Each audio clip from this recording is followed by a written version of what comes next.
ಕಿತಾಪತಿ ನಗರ, ಶಾಂತಿನಗರ, ಕಿರೀಟನಗರ, ಚರಂಡಿ, ಬೋರ್, ಈದ್ ಬಾದವೆಲ್ಲ ಹುಡುಕೊಂಡು ನೀನು ಇಲ್ಲಿ ಇದ್ಕೊಂಡು ಎಲ್ಲ ಸಾಮಾನ್ಯ ಕೊಡ್ಕೊಂಡು ಯಾಕೆ ಏನ್ ಮಾಡ್ತೀನಿ? ಇಷ್ಟೊಂದು ನೋಡ್ದಲ್ಲ ನಾನು. ಏನ್ ನೋಡ್ದೆ? ಒಂದು ನಮೂನೆ ಕೊಡಿದೆ. ಏನ್ ನಿಂದು? ಅಲ್ಲ ಹಂಗೆ ದಕ್ಷಿಣ ಬರೋದು ನೀನು. ಹೌದು, ಮತ್ತೆ ಇನ್ನೇನ್ ಮಾಡ್ಲಿ? ಅಲ್ಲ ಹೋಗಿ ಬಿಡು. ಹಾ, ಈ ಮಾತ್ರ ಪರಿಚಯ ವ್ಯಾಪಾರ ಆಗೈತಿ. ಹಾ. ಬಾ ಮೊಳಕಂಬೂರ್ಗೆ ಹೋಗೋಣ. ಎಲ್ಲಿಗೆ? ಮೊಳಕಂಬೂರ್ಗೆ ಯಾಕ? ಶಾಕ್ ತಗೊಂಡ ನಿಧಾನ ಕೇಳ ಹೋದ್ರೆ ಕಷ್ಟ ಆಗಲ್ಲ. ರೇಷ್ಮೆ ಸೀರೆ ಕೊಡ್ತೀನಿ ಬಾ. ಅಯ್ಯೋ, ರೇಷ್ಮೆ ಸೀರೆ ಕೊಡಿಸ್ತೀಯಾ? ಅಲ್ಲಪ್ಪ, ರೇಷ್ಮೆ ಸೀರೆ ಉಟ್ಕೊಂಡ್ರ ಬರೀ ದೊಡ್ಡಷ್ಟೇ ಉಟ್ಕೊಂತಾರ. ಮದುವೆ ಆದ್ರೆ ಕೊಡ್ಸುವಂತೆ. ಸದ್ಯಕ್ಕೆ ನನಗೊಂದು ಚೂಡಿದಾರ ಕೊಡ್ಸ್ಬೇಕು ಸರ್. ಅಲ್ಲ, ಹೆಣ್ಣು ಮಕ್ಕಳು ಲಕ್ಷಣವಾಗಿ ಸೀರೆ ಉಟ್ಬೇಕು ಅಂತ ನಾನು ಹೇಳ್ತೀನಿ. ನೀವು ನೋಡಿದ್ರೆ ಗಂಡಸರು ಹಾಕೊಂಡು ಪ್ಯಾಂಟು ಜೂಪ ಹಾಕೊಂಡು ಅಡ್ಡಾಡ್ರಿ. ಅದಕ್ಕೆ ನಮ್ಮ ಅಣ್ಣ ರವಿಚಂದ್ರ ಒಂದು ಹಾಡು ಹೇಳ್ಯಾರ. ಏನಂತ? ಹೆಣ್ಣಿಗೆ ಸೀರೆ ಯಾಕೆ ಅಂದ, ಹೆಣ್ಣಿಗೆ ಸೀರೆ ಯಾಕೆ ಅಂದ, ಅವಳ ಅಂದ ಒಳಗೆ ಅಡಿರೋದ್ರಿಂದ. ಅದಕ್ಕೆ ಹೆಣ್ಮಕ್ಳು ಸೀರೆ ಉಟ್ರೇನೆ ಚಂದ ಕಡೆ. ನೋಡು, ನಮ್ಮೂರ್ ಜಾತ್ರೆಗೆ ಬಂದವರು ಎಷ್ಟು ಲಕ್ಷಣವಾಗಿ ಸೀರೆ ಉಟ್ಕೊಂಡು ಹಣೆ ಮೇಲೆ ಕುಂಕುಮ ಇಟ್ಕೊಂಡ್ಬರ್ತಾರೆ. ನೋಡಕ್ ಒಂದು ಚಂದ ಕಡೆ. ತುಮಕೂರು ಹಳ್ಳಿನೇ ಒಂದು ಚಂದ ಕಡೆ. ನೀ ಹೇಳೋದೇನೆ ಸತ್ಯನೇ ಐತಿ. ಸೀರೆ ಉಟ್ಕೊಂಡ್ರೆ ಎಲ್ಲ ಹೆಣ್ಮಕ್ಳು ಲಕ್ಷಣವಾಗಿಯೇ ಕಾಣ್ತಾರ. ಹಂಗಂತ ದಿನ ಅದನ್ನೇ ಉಟ್ಕೊಳಕ್ ಆಗೋದಿಲ್ಲ. ಈಗ 2024 ಹೊಸ ವರ್ಷ ಬಂದೈತಿ. ಕಾಲ ಹೆಂಗ ಬರುತ್ತ ಹಂಗ ವೇಷನು ಬದಲಾಗುತ್ತೆ. ಅದು ಏನು ವೇಷನು, ಏನು ಕಾಲನು. ಫ್ಯಾಷನ್ ಹೆಸರಿನಾಗೆ ತುಂಡು ಬಟ್ಟೆಗಳು ಹಾಕ್ಕೊಂಡು ಮೈಯೆಲ್ಲ ಕಾಣಂಗ ಅಡ್ಡಾಡಿದ್ರೆ ಅದೇ ಹುಡುಗರು ತಲೆ ಕಟ್ಟು ರೇಪ್ ಜಾಸ್ತಿ ಆಗಕತ್ತವ್ರಿ. ಬಿಚ್ಚಿಂದ ಅಡ್ಡಾಡಿದಿನ ಮುಚ್ಚಿಂದ ರೇಪ್ ಮಾಡೋದು ಜಾಸ್ತಿ ನಿಮ್ ಕಾಲದಾಗ. ನಿಮ್ಮತ್ತೆ ಗಂಡಸ ಸುಮ್ಮನೆ ಇರ್ತೀರಿ ನೀವು. ಸೀರೆ ಉಟ್ಕೊಂಡಲ್ಲ ಇದು ಹಾಕ್ಯಂಡ್ರೆ ಕಚ್ಚಿ ಹಾಕ್ಯಂಡ್ರೆ ಬಿಡೋಲ್ಲ ಅಂತ ಗಂಡಸ ನೀವು. ಅದು ಸರಿಯಪ್ಪ. ಆದ್ರೆ ಲಕ್ಷಣ ಆಗಿದ್ರೆ ಯಾರು ರೇಪ್ ಮಾಡಲ್ಲ. ಹಂಗೆ ಯಾಕಂತಿ ಬಿಡು.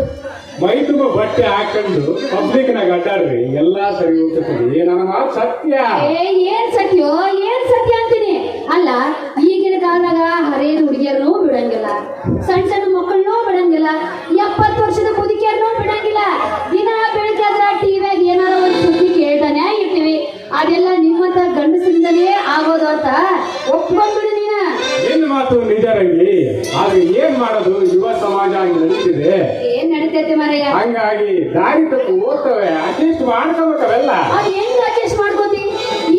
ಇಂತ ಒಂದು ದೆಹಲಿಯಾಗ ಒಂದು ಘಟನೆ ನಡೀತು. ನಿರ್ಭಯ ಅಂತ ಒಂದು ಹುಡುಗಿನ ಎಲ್ಲರೂ ಸಾರ್ವಜನಿಕವಾಗಿ ರೇಪ್ ಮಾಡಿಬಿಟ್ರು.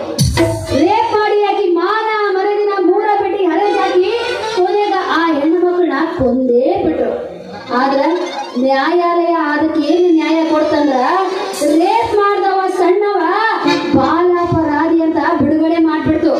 ಈಗ ಅಂತ ನ್ಯಾಯ ತೀರ್ಮಾನ ಮಾಡೋ ಜಾಗದಾಗ ಹೆಣ್ಣಿಗೆ ಮೋಸ ಆಗುತ್ತೆ ಅಂತಂದ್ರ ನಮ್ಮಂತ ಹೆಣ್ಮಕ್ಳು ಇನ್ ಯಾರ ನ್ಯಾಯ ಕೇಳಕ್ ಹೋಗ್ಬೇಕು ನಾವು?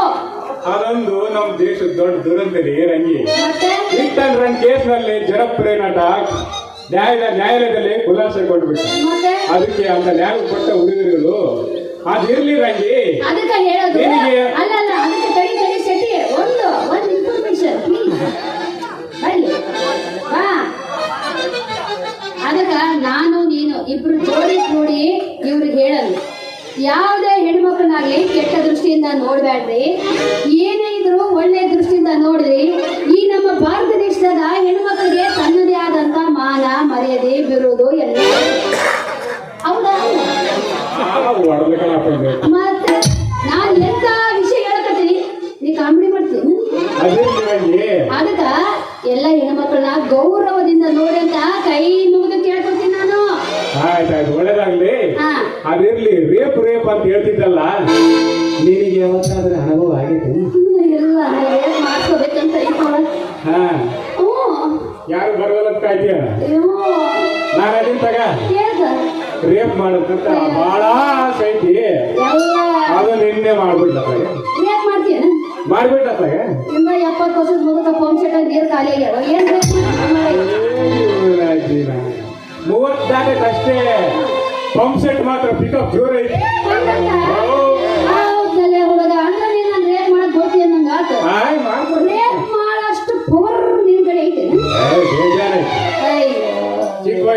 ಗಟ್ಟಿ ರಾಗಿ ಮುದ್ದೆ ತಿಂದು ಬೆಳೆದಿರೋ ಬಾಡಿ ಅಂದ್ರೆ ನೆಲ ಬಿಟ್ಟು ನೀರ್ ತಗದಿ ಅಂದಂಗ ತಗದಿಯಾ ಇಲ್ಲ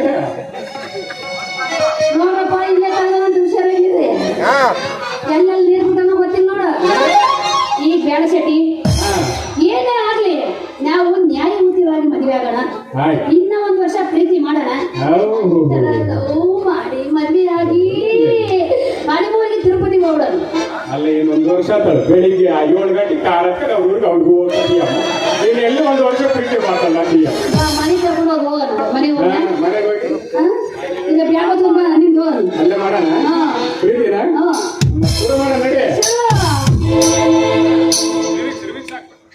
ಏನಪ್ಪ ಅಣ್ಣ